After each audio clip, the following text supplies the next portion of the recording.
All right, welcome to today. I want to give a shout out to my client, Chris. Chris, thank you for the conversation today and inspiring me to record this little video lesson here today. It's going to be great. I've been meaning to record this one for a while, so that's why I thank you, Chris. And this is one of the core principles of empowerment. Perception is interpretation, all right? Everything we hear is an opinion, not a fact. Everything we see is a perspective, not a truth. That's Marcus Aurelius. So in this lesson, we touch on perception as interpretation. And what I recommend is you take notes, and here's why. If you listen passively, just watching me right now, research shows 30 days from now, a month from now, you remember about 10% of what I say. But if you listen and you take notes, and even if you never look at those notes again, you usually retain about 50% of what you learn here today, a month later. Isn't that cool? And then if you listen and you take notes and you're active, and I'm going to ask you to be active with me, then you get 80 to 90% retention 30 days later. So writing it down, being engaged, being active, that's going to help you integrate the learnings so much faster. And that contributes to faster growth, positive experiences, all of that coming your way moving forward. That sounds worth it, doesn't it? Yeah, that's right. So this core principle of empowerment, perception is interpretation. In other words, what we perceive is more of a function of what's happening inside of us internally than what's happening outside of us externally. And here's how it works. As an event happens, let's say someone says something to you, someone does something, you witness something, a behavior, whatever it may be, we take it in via our five senses, all right? But our five senses are picking up millions of bits of information every second. It's just way too much to absorb, right? So our brain filters those millions of bits down to a manageable 126. That's it. 126 bits from millions and millions and millions. And it does this by deleting a lot of the information, obviously, generalizing it, distorting it, inserting stuff, all that input information, it's categorizing it for us, right? And it does this based on our prior memories, our decisions, our values, our beliefs, our attitudes, and all that's housed in our unconscious mind and our conscious mind as well. And so that means that we never really perceive what happens. We perceive what we expected or understood or believed to have happened. And so let's look at the filter a little bit closer. Our five senses. How you perceive something may change whether you're wearing glasses or not, right? I wear glasses and I read better close up without them, but say if I'm looking for something far away, I'm going to perceive something different whether I'm wearing my glasses or not. That can affect my interpretation. I once broke my nose and my sniffer hasn't been the same, so that can affect my interpretation. Meanwhile, I actually have superhuman hearing. I went and got it tested, and the ear guy was just like, "What? I've never seen like this is supposed to be ideal stuff." So I got superhuman hearing. Cool. But for someone else, they may have better vision than me, right? And they may have weaker hearing. So our experiences of the same event may differ by that alone. And then there's so many other factors that come into our filter. The values and the beliefs. Your unconscious mind will seek information to prove your beliefs true. So in fact, it will delete information that conflicts with your beliefs potentially, right? Or it's just boring. It's not essential. Get it out of here. Whatever, you know? And the beliefs we keep is an instruction to our unconscious mind to make this a reality. That's important to know. I'll say that once again. The beliefs we keep is an instruction to our unconscious mind to make that our reality. Okay, so if you believe you're worthy, your unconscious mind's going to go to work filtering that information to prove you're worthy. And if you carry a limiting belief, you are not worthy, your unconscious mind will go to work and siphon through all those millions of bits of information and go, here you go, here's a little proof that, yeah, you're not worthy. So by filtering out all of that stuff right there, isn't that, just by hearing that, aren't you glad that you've done huge release work, if you haven't done release work, my goodness, carrying these limited beliefs, it's shaping your reality. This is why true change starts with releasing that baggage, those bad beliefs. Our beliefs shape our reality. Our beliefs affect our mind, which affects our emotions, affects our behaviors. Our beliefs even affect the cells in our physical body. Check out the book Biology of Belief by Richard Lipton.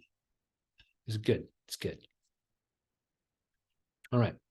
So other factors that play into the filter, that includes selective attention. All right. If you watch the video for my clients, if you watch the video link that I provided with the basketball players, you know exactly what I mean by this, right?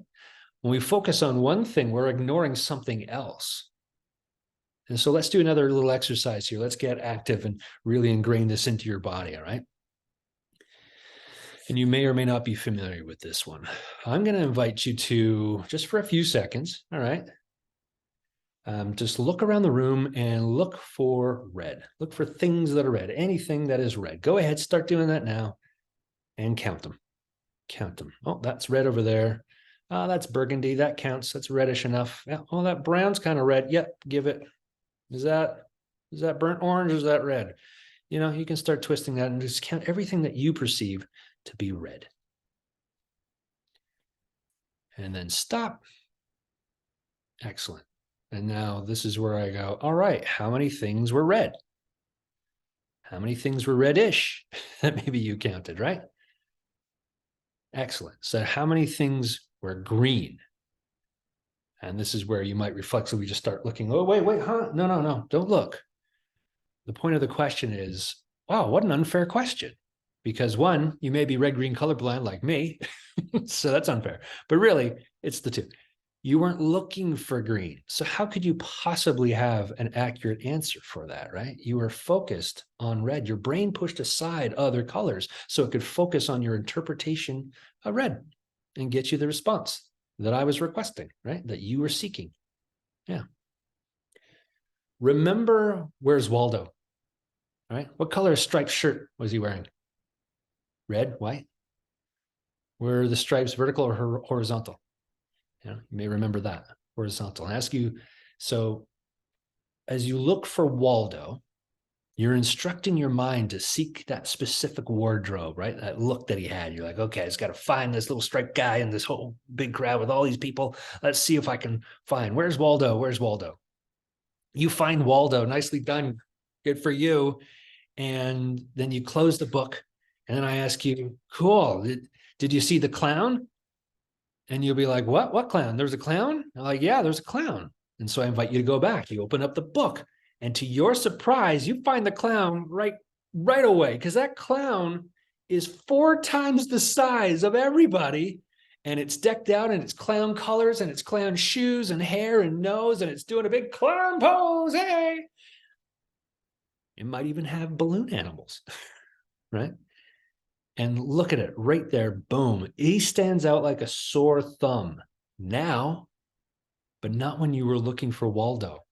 You were just blocking everything else out, not paying attention. You saw it, but you didn't see it, right? And you're so hyper-focused on it. That's selective attention. We also have selective hearing. You can relate to that.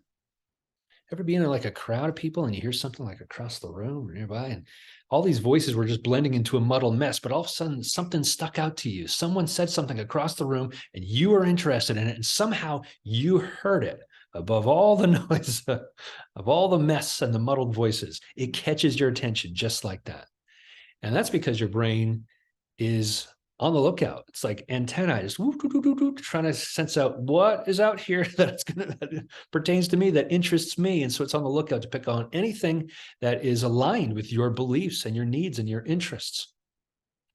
It may also pick up on things that seem to threaten your beliefs, your needs, and interests, right? You're like, wait, what did you just say? That does not appeal to me at all. That goes against what I value, what I'm interested in, what I need. So it can work both ways. Whatever is really going to affect what matters to you, right?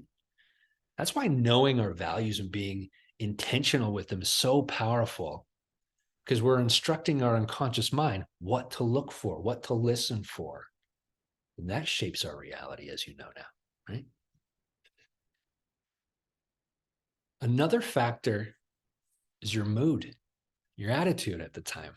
Of course, how you perceive news is affected by your state of mind. If you're in a good mood, if you're in a bad mood, it's going to change things. If you're in a good mood, being patient, it's easier, isn't it? Like, oh yeah, no worries. Yeah. Oh yeah, we can wait, no rush. Oh yeah, whatever. Oh, cool, cool, cool. It's no big deal. If you're in a bad mood, being patient is more challenging. At least it's for me. Right? Yeah. Oh, I was not in the mood for this today. Yeah. So mood can be affected by the amount of sleep that you've been getting, right? And your food intake, not only when you're taking, how many meals you're eating in the day, how spread out they are, what food you're actually intaking, what vitamins you're getting or not getting.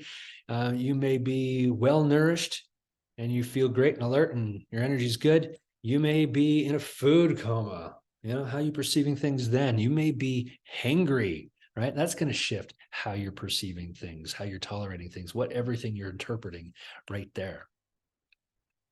An energy level is going to be a factor. The language used. Certain words may be appealing, disarming. Others may be triggering. Memories, past experiences, all factor into how we filter information into our 126, our 126 bits. And for those who have conversations with me, you may experience me actually saying, here's my 126. Because I just refer to this like it's my way of acknowledging to myself and even communicating to other people. Here's my point of view. Here's my perception of things. Here's my 126. I'm not saying that I know everything. I only have 126 bits. Here's my 126. Here you go. Right. And so that's what it is. So it's what a conversation becomes. I'm sharing my 126 with you. You're sharing your 126 with me. They're not always going to match up. Right? And you'll come across people where it seems like all 126 bits seem to be different. Right. Yeah. Know that you're never seeing the whole picture. That would be sensory overload. You'd be paralyzed by it all. Right. So, what's empowering about this? Know that you don't know everything. That's for starters. That's going to be helpful. So when we get into that position where like you feel like you know everything, ooh, you know, come down. We don't know everything. And that might feel disappointing for you, right? That's baggage. We can deal with that. Know that it's impossible to know everything. You're not designed to know everything. I think that's cool because it means, you know, we're kind of designed to connect with each other, communicate with each other. It's like, I know my 126. Tell me about your 126 and let's gather it up. And look at that. We just doubled our information. Cool. Awesome. So I like that aspect myself. And to know that it's impossible to know everything, you're not designed to know everything, it takes a lot of pressure off if you let it, doesn't it? If someone expects you to know everything, you know, that's unrealistic. That's an unrealistic expectation. That's not about you. It's about them. That's their garbage, their baggage they got to deal with. They got to let go of that. If someone expects you to perceive everything the way do, why don't you see things the way I do? You instantly know you have a different 126 than I do. That's why. And when you're in that same situation, I'm like, I don't get it. They're just not seeing what I'm seeing. You're right. Absolutely 100% right. How could they possibly see everything the way you see it? Because they have different experiences and values and beliefs and interests. Everything's all different. Like I said, the senses might be different ability. There's the whole mess of things, right? Of when you're experiencing stuff. Our filters are so different. So interpretations and our perceptions are going to be different. So that's really, really good. And this is a really important part. This one, I'm not sure what you've been writing down. You know, a lot of this is just, you know, write down what you want to. This one I'll invite you to write down. Know that you have the power to change your filter. You've probably picked up on that already, right? but just know it. Really tune into that. Know that you have the power to change your filter. It's not something you're stuck with. You get to change this. What can you control? You can control your values, right? You can shift your values. You can choose to believe different things about yourself, about others, about the world. We can change our beliefs, right? You can control your intention to sleep, to eat well, to manage your energy, to reduce your stress. You can control your intention to listen with curiosity and openness rather than being on guard and being defensive and being judgmental. You can control whether you choose to believe your perception is right or whether it's really just your 126. What seems right and aligned with you is really what is your 126, right? It's like, this is what is right and aligned with me. It's not about I'm right. This is what feels right to me. There's so much power, so much freedom in that. The power of knowing this, it will allow you to connect with people way better, foster peaceful and educational and intriguing conversations and deeper relationships. It's going to foster more joy. It's going to help you be far more present and attentive. And this is something I always share with people. This is something to know beforehand before we dive into learning connective communication. So all that connective communication for my clients who are seeking that, that's coming up and it's going to be absolutely awesome. So perception is not reality. It's your reality, and your reality is an interpretation, right? Perception is your reality, and your reality is an interpretation. Interpretation, they can change. Interpretations can change. And that flexibility is what allows you to grow and improve your present and your future experiences and your overall well-being and joy. I love it. It's so cool. So this was definitely a principle of empowerment. When I embraced this and tuned into this, I was like, wow, this is so freeing. I love this. And it just made me feel more drawn in and engaged with the world. Yeah, that's how it showed up for me. How it shows up for you, you'll experience it.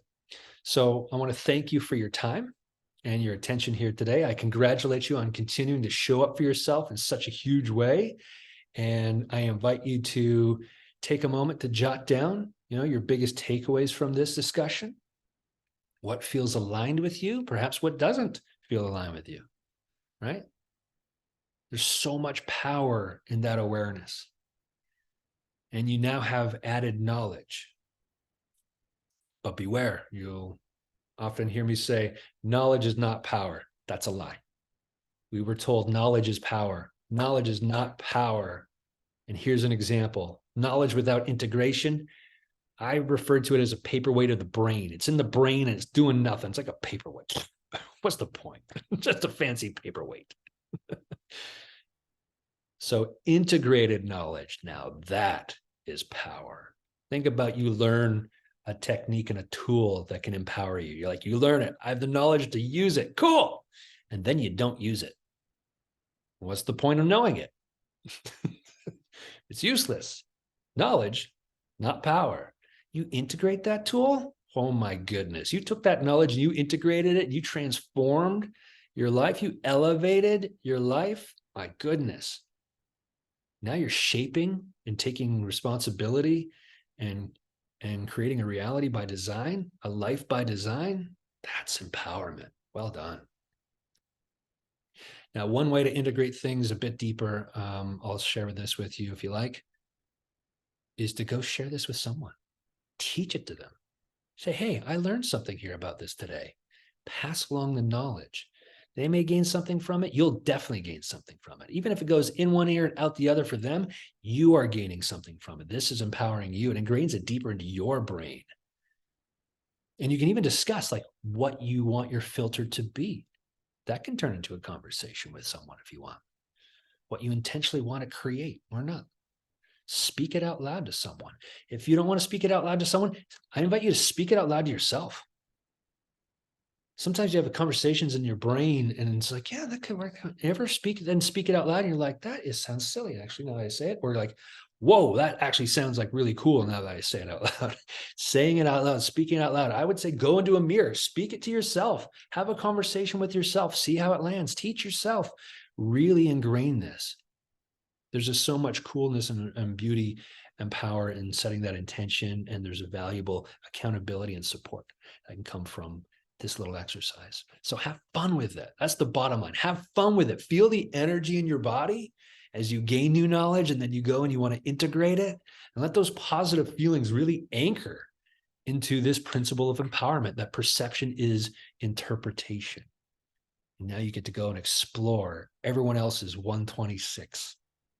And when you do that, give them grace, knowing that your 126 is going to be different and there's going to be some similarities. And you get to see what's the same and what's different, and you can celebrate it. All right. Enjoy the day, and you'll either see me in our next session or in the next video. So be well. And now I get to hunt for the stop button. Always my favorite part. There it is.